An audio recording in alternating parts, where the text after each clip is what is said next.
안녕하세요, 여러분. 오늘 여러분에게 아주 신기하고 재미있는 이야기를 들려주려고 합니다.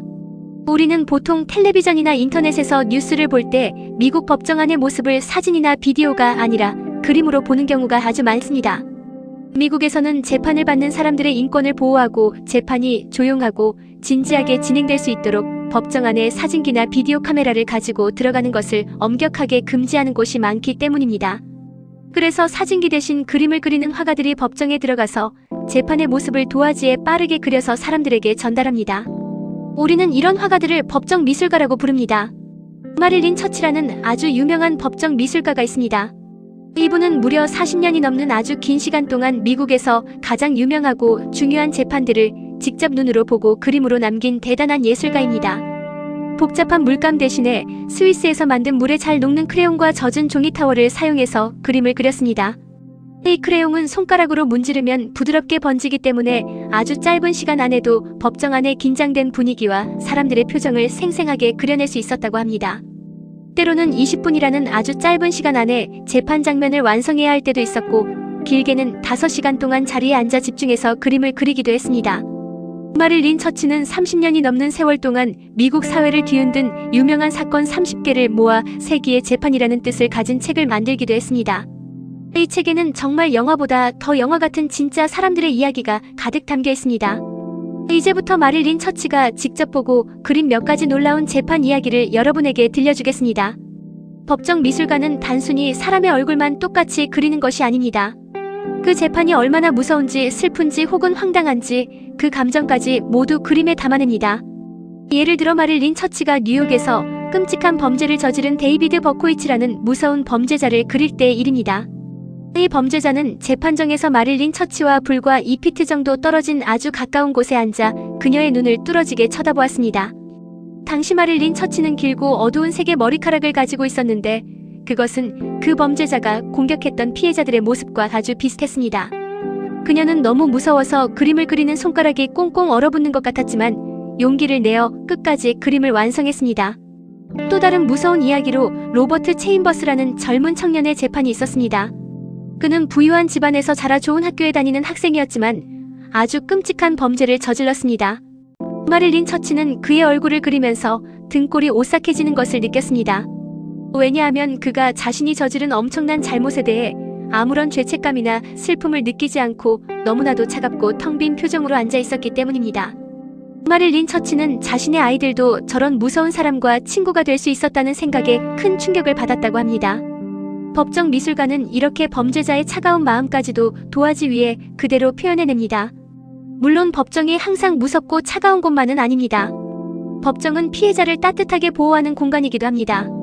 센트럴 파크 조거 사건이라는 아주 유명한 재판이 있었습니다. 이 재판에서는 끔찍한 피해를 입은 여성이 증인으로 나와서 자신이 겪은 아픈 기억을 이야기해야 했습니다. 그때 판사님은 피해자의 얼굴이 밖으로 알려져서 그녀가 더 큰 상처를 받는 것을 막기 위해 법정 안에 있는 모든 미술가들에게 그림 그리는 도구를 숨기고 그림을 그리지 말라고 명령했습니다.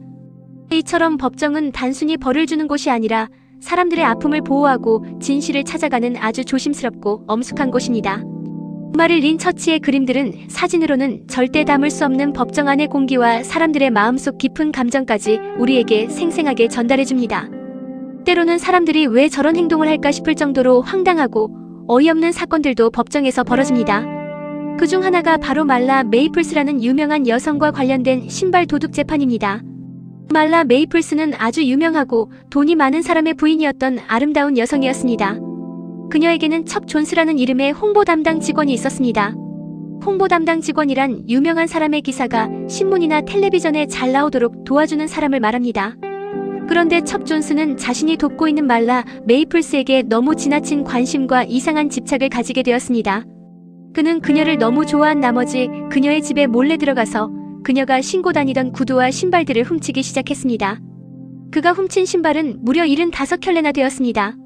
결국 그는 경찰에 붙잡혀 재판을 받게 되었는데 법정에서는 그가 훔친 구두 75켤레가 증거물로 모두 쏟아져 나오는 아주 기괴하고 웃지 못할 장면이 연출되었습니다.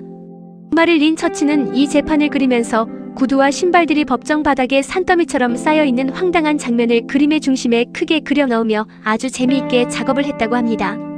유명한 스타를 향한 한 사람의 삐뚤어진 마음과 집착이 얼마나 어리석고 부끄러운 결과를 가져오는지를 이 신발 도둑 재판은 아주 잘 보여줍니다. 척 존스는 결국 자신이 훔친 신발들 앞에서 고개를 숙여야만 했습니다. 사람의 마음은 참 신기해서 때로는 물건에 너무 집착하다가 큰 잘못을 저지르기도 한다는 것을 배울 수 있습니다. 이제 조금 더 복잡하지만 우리 생활에 아주 중요한 교훈을 주는 세 가지 큰 재판 이야기를 해보겠습니다. 먼저 미국의 아주 유명한 텔레비전 스타이자 사업가인 마사 스튜어트의 재판 이야기입니다. 마사 스튜어트는 요리를 맛있게 하는 방법이나 집을 예쁘게 꾸미는 방법을 알려주어 미국 사람들에게 엄청난 사랑을 받던 인물입니다. 그녀는 자신의 이름을 딴 회사의 최고 책임자였고 아주 똑똑하고 성공한 부자였습니다. 그런데 2004년에 그녀는 요리나 집 꾸미기가 아닌 주식 문제로 법정에 서게 되었습니다. 주식이라는 것은 아주 커다란 회사의 주인이 될 수 있는 권리를 작은 조각으로 나누어 사람들에게 파는 것입니다. 회사가 물건을 잘 만들어서 돈을 많이 벌면 주식의 가격이 올라가서 주식을 산 사람도 돈을 벌게 되지만 회사가 망하거나 나쁜 일이 생기면 주식 가격이 떨어져서 돈을 잃게 됩니다. 마사 스튜어트는 임클론 시스템즈라는 암을 치료하는 약을 만드는 회사의 주식을 가지고 있었습니다. 이 회사의 사장님인 사무엘 왁살은 마사 스튜어트와 아주 친한 친구였습니다. 어느 날 사무엘 왁살 사장님에게 아주 슬프고 큰일 날 소식이 전해졌습니다. 나라에서 그들이 만든 암치료 약이 훌륭하지 않다고 판단해서 약을 팔지 못하게 막았다는 소식이었습니다. 이 소식이 세상 사람들에게 알려지면 회사의 주식 가격은 뚝 떨어질 것이 분명했습니다. 사무엘 왁살 사장님은 이 비밀 소식을 몰래 자신의 가족들에게 알려주어 주식 가격이 떨어지기 전에 빨리 주식을 팔아서 돈을 잃지 않도록 했습니다. 그리고 마사 스튜어트의 주식을 관리해주는 피터 바카노비치라는 사람도 이 비밀을 알게 되었습니다. 피터는 마사 스튜어트에게 급하게 연락했고 마사 스튜어트는 나쁜 소식이 세상에 발표되기 바로 하루 전날인 12월 27일에 자신이 가지고 있던 4,000개의 주식을 모두 팔아버렸습니다. 그 다음날 뉴스에 임클론 회사의 약이 실패했다는 소식이 나왔고 회사의 주식 가격은 땅바닥으로 곤두박질 쳤습니다. 다른 평범한 사람들은 모두 돈을 잃고 슬퍼했지만 마사 스튜어트는 비밀을 미리 알고 주식을 팔았기 때문에 돈을 잃지 않았습니다. 경찰과 검사들은 이것이 아주 이상하다고 생각하고 조사를 시작했습니다. 회사의 중요한 비밀을 몰래 이용해서 자신만 이익을 보는 행동은 내부자 거래라고 부르며 이것은 규칙을 어기고 다른 사람들에게 큰 피해를 주는 나쁜 범죄입니다. 경찰은 마사 스튜어트를 찾아가서 왜 그날 갑자기 주식을 팔았는지 물어보았습니다. 여기서 마사 스튜어트는 인생에서 가장 큰 실수를 하고 맙니다. 그녀는 자신이 사무엘 왁살 사장님의 비밀을 듣고 주식을 팔았다는 사실을 솔직하게 인정하고 사과하는 대신 뻔뻔하게 거짓말을 했습니다.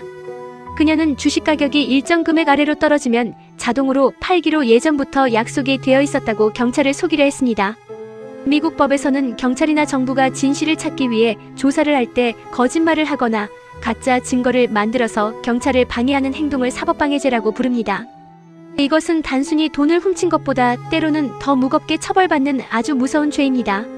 사건을 맡은 제임스 코미 검사는 마사 스튜어트가 비밀을 이용해 주식을 판 잘못보다 경찰의 조사를 방해하고 거짓말을 한 행동이 사회에 훨씬 더 나쁜 영향을 준다고 판단했습니다. 그래서 그녀를 사법방해죄와 거짓말을 한 죄로 재판에 넘겼습니다. 결국 배심원들은 그녀가 거짓말을 했다고 판단하여 유죄를 선고했습니다. 배심원이란 평범한 시민들이 모여서 누가 잘못을 했는지 안 했는지 결정하는 사람들을 말합니다. 그 결과 마사 스튜어트는 자신이 평생 노력해서 만든 회사의 최고 책임자 자리에서 쫓겨나야 했고 5개월 동안 실제 감옥에서 생활하고 추가로 5개월 동안 집 밖으로 나가지 못하는 무거운 벌을 받았습니다. 감옥에서 그녀는 자신의 이름이 적힌 죄수복을 입어야 했고 평소 누리던 편안한 생활을 모두 포기해야만 했습니다. 이 재판은 여러분에게도 아주 중요한 교훈을 가르쳐줍니다. 우리가 살아가면서 실수를 하거나 잘못을 저지를 수는 있습니다. 하지만 그 잘못을 숨기기 위해 거짓말을 하면 처음 저지른 잘못보다 훨씬 더 크고 무서운 벌을 받게 된다는 것입니다. 아무리 돈이 많고 텔레비전에 나오는 유명한 사람이라도 법 앞에서는 정직해야 하며 거짓말은 절대 용서받을 수 없다는 것을 마사 스튜어트 사건이 명백하게 보여주었습니다. 다음은 종교 지도자와 세금에 관한 이야기입니다. 미국은 전 세계에서 많은 사람들이 모여드는 나라입니다. 그 중에는 새로운 종교를 전파하기 위해 미국으로 온 사람들도 있었습니다. 바로 한국에서 통일교라는 종교를 만들어 미국으로 건너간 문선명 목사의 이야기입니다. 문선명 목사는 1970년대에 미국으로 가서 수많은 젊은 신도들을 모았고 뉴욕의 아주 큰 저택에서 부인과 12명의 자녀들과 함께 살면서 세계적으로 300만 명이 넘는 사람들에게 자신의 종교를 가르쳤습니다. 그의 신도들은 길거리에서 꽃을 팔며 교회를 위한 돈을 모으기도 했고 담배나 술을 멀리하는 엄격한 생활을 했습니다. 그런데 1982년에 문선명 목사는 미국의 경찰과 검찰에 의해 재판을 받게 되었습니다. 그 이유는 바로 세금 문제 때문이었습니다. 세금이란 우리가 나라에서 안전하게 살고 깨끗한 도로와 좋은 학교를 이용하기 위해 국민들이 번 돈의 아주 작은 일부분을 나라에 내는 돈을 말합니다. 나라에 내야 할 세금을 일부러 내지 않고 몰래 숨기는 행동을 탈세라고 부르며 이것은 법을 어기는 아주 큰 잘못입니다. 미국의 검사들은 문선명 목사가 체이스 맨해튼 은행이라는 곳에 자신의 이름으로 160만 달러라는 아주 많은 돈을 저축해 두었다고 말했습니다. 은행에 돈을 오래 맡겨두면 은행에서 고맙다며 이자라는 추가 돈을 줍니다. 문선명 목사의 통장에는 무려 11만 2천 달러라는 엄청난 이자가 쌓여 있었고 5만 달러어치의 회사 주식도 있었습니다. 검사들은 이 돈이 문선명 목사 개인의 이름으로 된 통장에 들어있기 때문에 당연히 나라에 세금을 내야 하는데 세금을 내지 않았다고 주장했습니다. 하지만 문선명 목사와 그의 신도들은 그 돈은 목사 개인의 돈이 아니라 교회를 위해 쓰일 교회의 공적인 돈이라고 강력하게 반박했습니다. 사실 미국에서는 규모가 작은 교회나 새로운 종교단체들이 아직 법적인 단체로 완벽하게 등록되지 않았을 때 종교 지도자의 개인 통장에 교회의 돈을 잠시 보관하는 일이 종종 있었습니다. 그래서 문선명 목사 측은 이것은 세금을 훔치려 한 것이 아니라 단지 교회의 돈을 보관하는 흔한 방법이었을 뿐이라고 설명했습니다. 이 재판은 미국 사회에서 엄청난 논란을 불러일으켰습니다. 왜냐하면 미국은 종교의 자유를 아주 소중하게 생각하는 나라이기 때문입니다. 많은 사람들은 정부가 새롭고 낯선 종교를 탄압하기 위해 일부러 세금이라는 복잡한 법을 핑계로 문선명 목사를 괴롭히는 것이라고 생각했습니다. 놀랍게도 통일교를 믿지 않는 미국의 다른 유명한 기독교 단체들이나 인권을 보호하는 시민 단체들조차도 문선명 목사의 편을 들어주었습니다. 하지만 법정에서 시민들로 구성된 배심원들은 검사들의 손을 들어주었습니다. 배심원들은 통장에 있는 돈이 개인의 이름으로 되어 있고 언제든지 개인적인 용도로 사용될 가능성이 있었다면 나라의 법에 따라 세금을 내는 것이 맞다고 판단했습니다. 결국 문선명 목사는 세금을 속인 죄로 유죄 판결을 받았고 18개월 동안 감옥에 갇혀야 한다는 벌을 받았습니다. 그는 코네티컷주의 댄버리라는 곳에 있는 연방교도소에 들어가게 되었고 그곳에서 13개월 동안 실제로 징역 생활을 해야만 했습니다.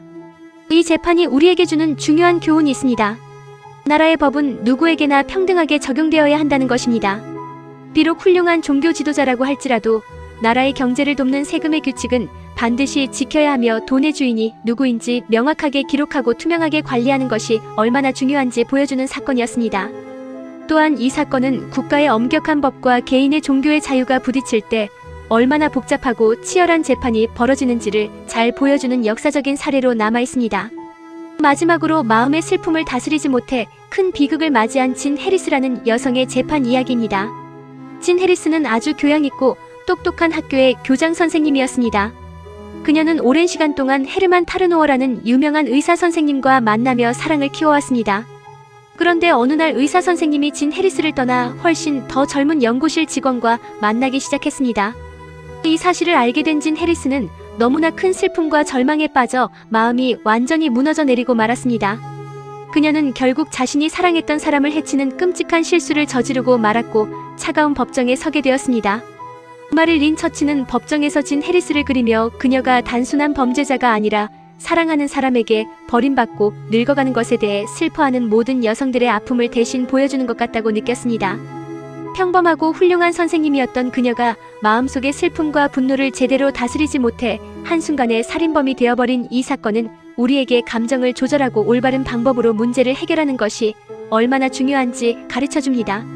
아무리 마음이 아프고 힘들어도 폭력은 절대 정답이 될 수 없다는 것을 이 슬픈 재판이 분명하게 말해주고 있습니다.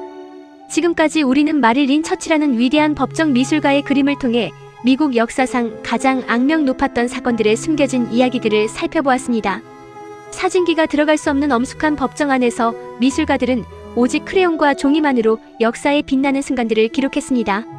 우리는 이 그림들과 재판 이야기들을 통해 우리 삶에 필요한 아주 많은 것들을 배울 수 있습니다. 마사 스튜어트의 사건을 통해서는 돈을 잃지 않으려는 욕심 때문에 거짓말을 하고 경찰을 속이려다가는 자신이 쌓아온 모든 명예와 성공을 한순간에 잃어버리고 감옥에 갈 수 있다는 무서운 진실을 깨달았습니다. 언제나 정직함이 가장 좋은 해결책이라는 사실을 가슴 깊이 새겨야 합니다. 또한 신발 도둑 척 존스의 이야기를 통해서는 다른 사람의 물건에 대한 지나친 욕심과 집착이 결국 범죄가 되어 자신을 부끄럽게 만들고 파멸시킬 수 있음을 알게 되었습니다. 진 해리스의 슬픈 재판을 통해서는 내 마음속의 화와 슬픔을 지혜롭게 다스리는 법을 배워야 한다는 것을 깨달았습니다. 마지막으로 문선명 목사의 탈세 재판을 통해서는 아무리 훌륭한 종교 지도자라 하더라도 나라의 경제를 지탱하는 세금의 규칙 앞에서는 모두가 평등하며 돈을 투명하고 정직하게 관리하는 것이 사회의 기초라는 것을 배웠습니다. 재판은 단순히 나쁜 사람에게 무서운 벌을 주고 감옥에 보내는 과정만은 아닙니다.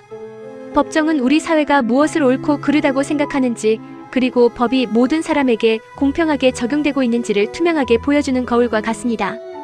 법정 미술가들이 땀방울을 흘리며 그려낸 생생한 그림들은 오랜 시간이 지나도 우리에게 거짓말을 하지 말아야 한다는 것, 그리고 자신의 행동에는 반드시 무거운 책임을 져야 한다는 것을 마음속 깊이 가르쳐주고 있습니다. 다문화 가정의 초등학생 여러분도 앞으로 훌륭한 어른으로 성장하면서 우리 사회의 규칙과 법을 잘 이해하고 언제나 정직하고 바른 마음으로 살아가는 것이 얼마나 소중하고 아름다운 일인지 꼭 기억해 주시기를 바랍니다.